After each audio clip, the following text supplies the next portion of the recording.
Assalamualaikum warahmatullahi wabarakatuh. Alhamdulillahirabbil alamin. Shalatu wassalamu ala Rasulillah wa ala alihi wasahbihi ajma'in. Rabbi shrah li sadri wa yassir li amri wahlul 'uqdatam min lisani yafqahu qawli. Subhanaka la 'ilma lana illa ma 'allamtana innaka antal 'alimul hakim. Wala hawla wala quwwata illa billah. Surat 965. Iblis hanya membayangkan kelazatan dan bagusnya maksiat itu. Karena itu seseorang harus dapat menolak bisikan dan pujukan syaitan itu dengan ingat selalu firman Allah Subhanahu wa ta'ala, innash syaitan lakum aduwwun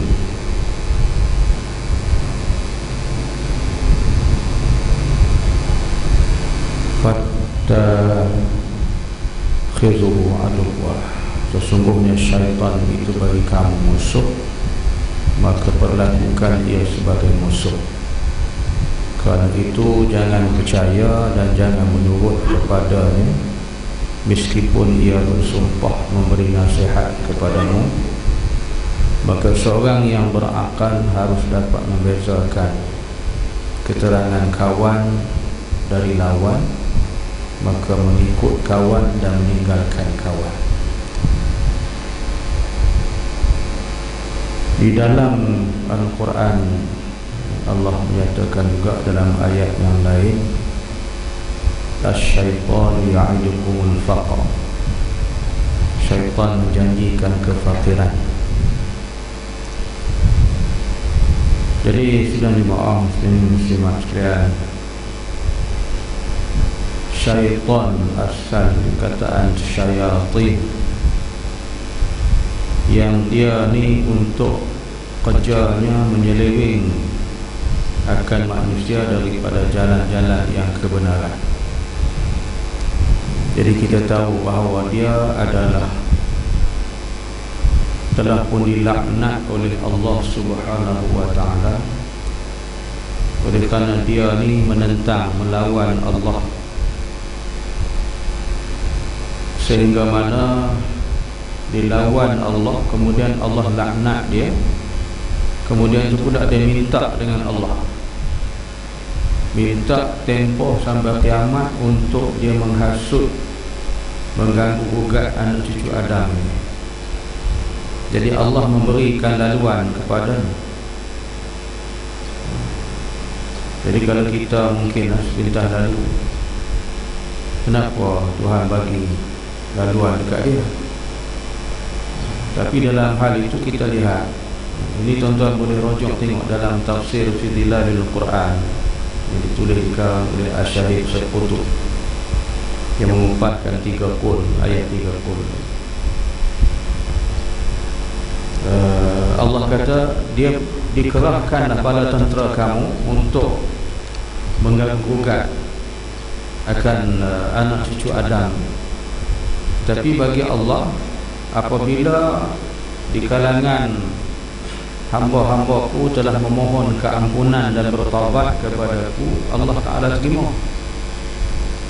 Tetapi engkau wahai syaitan, wahai iblis, Allah kata kekal, tak diterima dah. Jadi sebab tu iblis, syaitan ini, maka kekal dia dalam keadaan begitu untuk ke neraka Allah Subhanahu wa ta'ala. Dari sebab itulah dia ni menjanjikan, dibisikkan kepada kita ni benda yang kata apa, benda yang menimbulkan rasa keseronokan, kelazatan. Jadi kita jangan mudah percaya dengan bisikan-bisikan tu. Nah, sebab bisikan-bisikan itu, pujukan-pujukan itu akan membawa kepada kehancuran jika kita ikut dia. Hadirin ini yang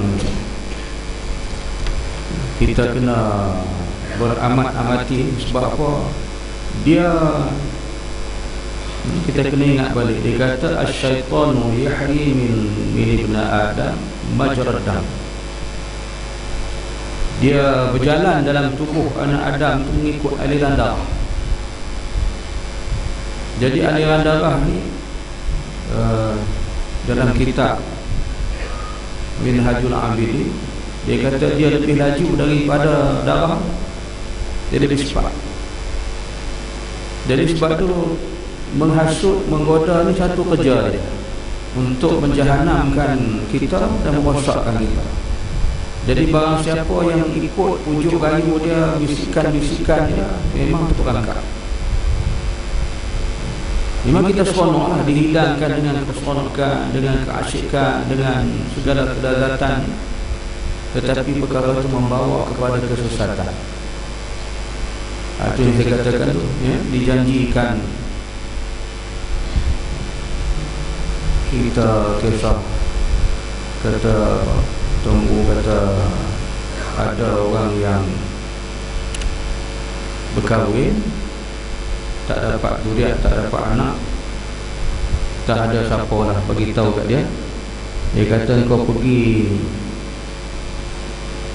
mandi di Tasik Dayang Bunting bila kahwin.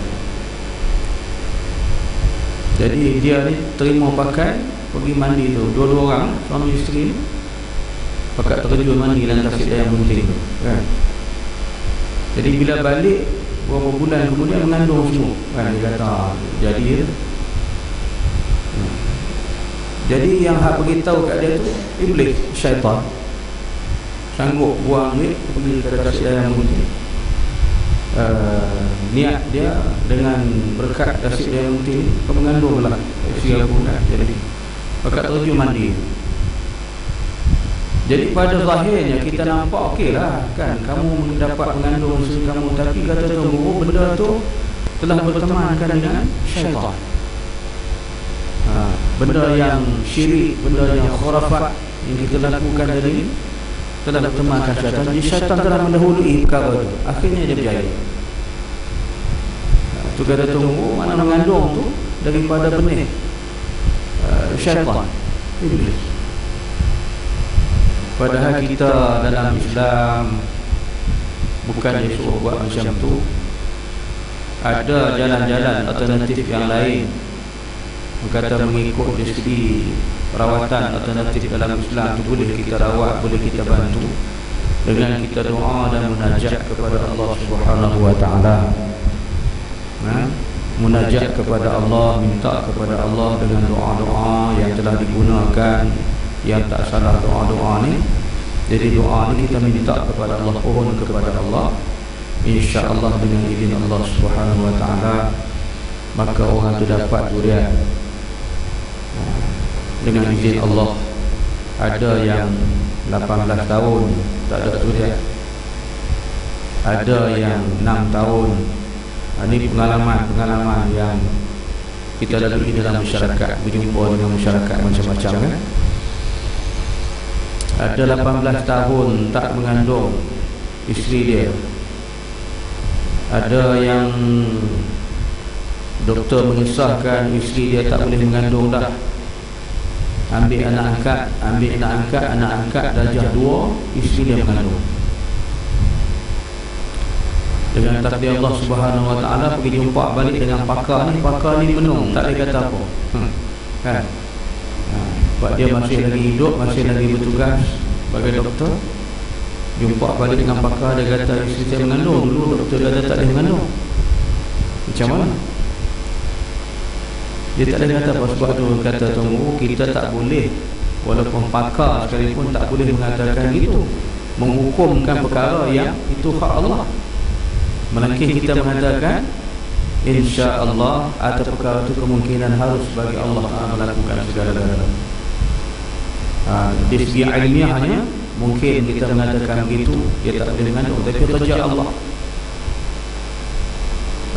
Kalau kita tengok sejarah, Allah membuktikan isteri Nabi Allah Ibrahim yang pertama tak boleh melahirkan anak, kemudian dicarikan pasangan, diberikan nikah pula Nabi Allah Ibrahim dengan Siti Hajar. Jadi dapat Nabi Allah Ismail, isteri tamu dapat anak. Dalam jarang menyatakan ketika itu Nabi isteri yang tamu umur berapa tahun? 90. Pada akal manusia ni tak ada kan. Kalau segi ilmiah hanya putus haid tak ada lah. Tapi Allah punya kuasa 90 tahun. Itu kita tak boleh buat begitu dalam kerja Allah, kan? Baik, jadi itu sebagai contoh, kan? Jadi syaitan bisik dekat dia. Dan kata almarhum Syekh Said Sabiq dalam kitab Aqidah Islam, tuan-tuan boleh rujuk cerita bab iblis syaitan, ada dalam kitab Aqidah Islam. Kata almarhum Syekh Said Sabiq, iblis syaitan ni juga yang dia ni suka dan menjanjikan perkara-perkara yang membawa kebaikan, tetapi bukan kebaikan, keburukan. Dia membelok kita. Dan dia ni iblis syaitan juga yang ia ni kadang-kadang menyerupai manusia untuk menentang kita. Boleh jadi manusia. Jadi manusia yang terdiri kadang-kadang daripada manusia yang betul, daripada kita. Sebab tu bila manusia ni menentang Allah Ta'ala, maka dia sanggup melawan Tuhan. Ni sampai kita melawan hukum Allah Ta'ala, nak buat hukum wuduk, kita tentang. Tu pokok iblis semua.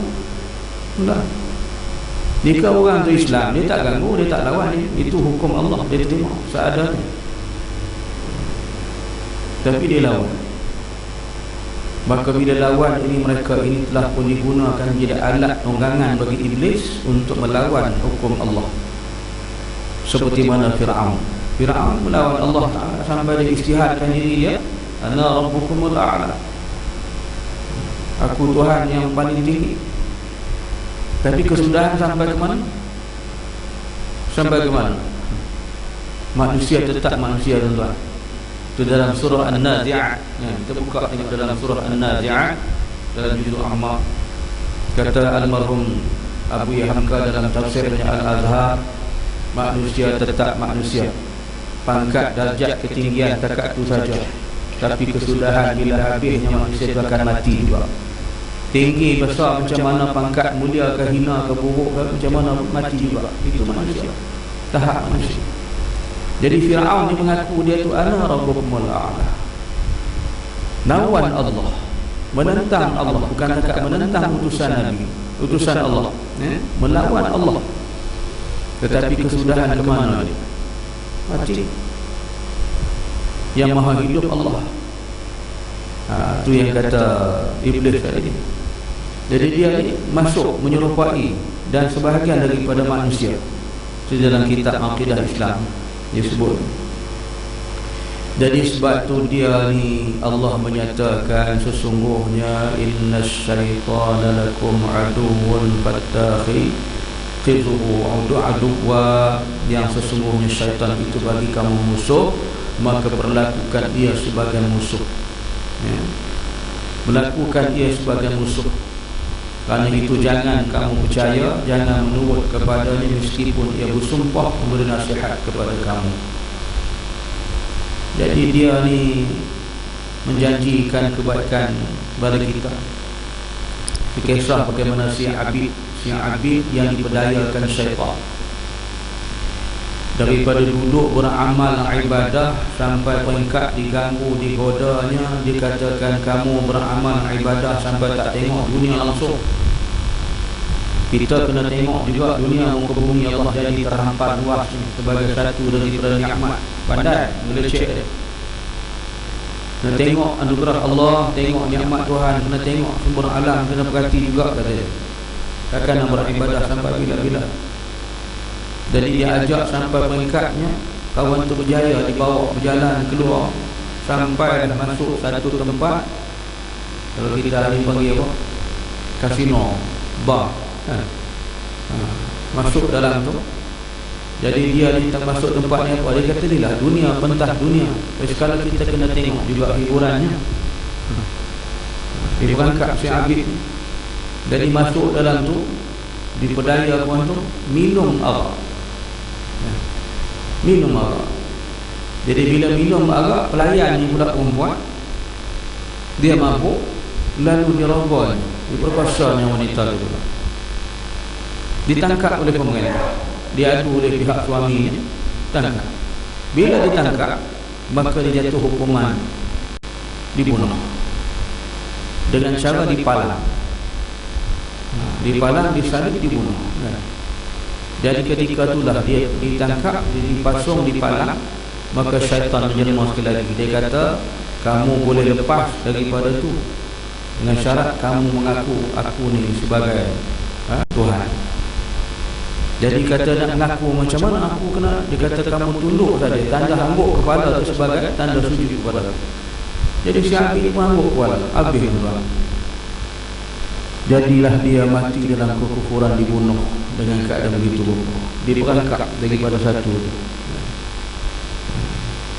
Ada kisah satu lagi pula yang berlaku juga, dia dihasut si Abid ini sampai ke peringkat masuk ke sarang pelacur. Jadi berlaku perkara tu, bila dia nak minum arak, dia ajak minum arak oleh pelacur. Dia kata tak boleh, arak ni bila minum mabuk haram, tak boleh. Jadi ajak zina semua tak nak, tapi akhir syaitan berdaya juga minum arak. Ajak zina tak nak, apa semua tak nak, dia berdaya minum arak. Pada saat tak nak minum, bila minum arak dia mabuk. Bila mabuk dia berzina dengan perempuan tu. Bila berzina dengan perempuan tu pula, nak berzina dengan perempuan tu pula, ada anak kecil pula, dibunuh anak kecil tu. Jadi semua dosa-dosa besar dia buat. Hanya nampak. Maka akhirnya beliau juga dijatuhkan hukuman bunuh. Inilah kerja-kerja yang kata syaitan tadi. Sebab tu kata Syekh ni, dia adalah, Allah kata, musuh bagi kamu, dan perlakukan ia sebagai musuh. Kerana itu jangan percaya, jangan menurut kepadanya meskipun dia bersumpah beri nasihat. Nasihat dia tak boleh pakai. Sama dulu masa orang Quraisy bersidang di Darun Nadwah, duk merancang macam mana nak menyekat kemarahan dakwah yang disampaikan oleh Nabi. Jadi ketika ni juga tiba-tiba menjelma seorang hamba Allah yang tak dikenali, maka dia kata, saya dah mendengar semua cadangan tuan-tuan, tapi cadangan tu satu pun tak ada, kata dia. Boleh saya bagi pendapat?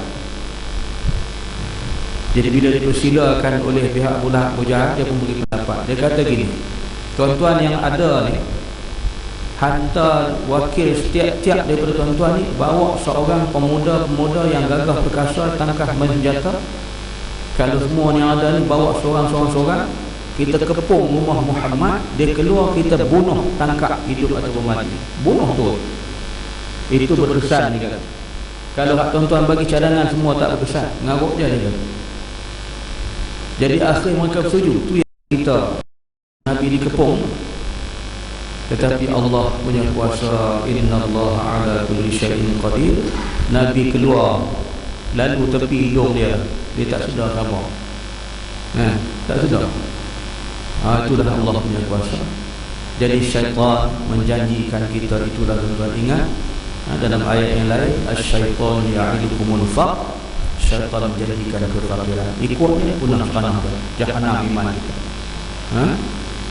Terkeluar kita daripada Islam. Na'udzubillah.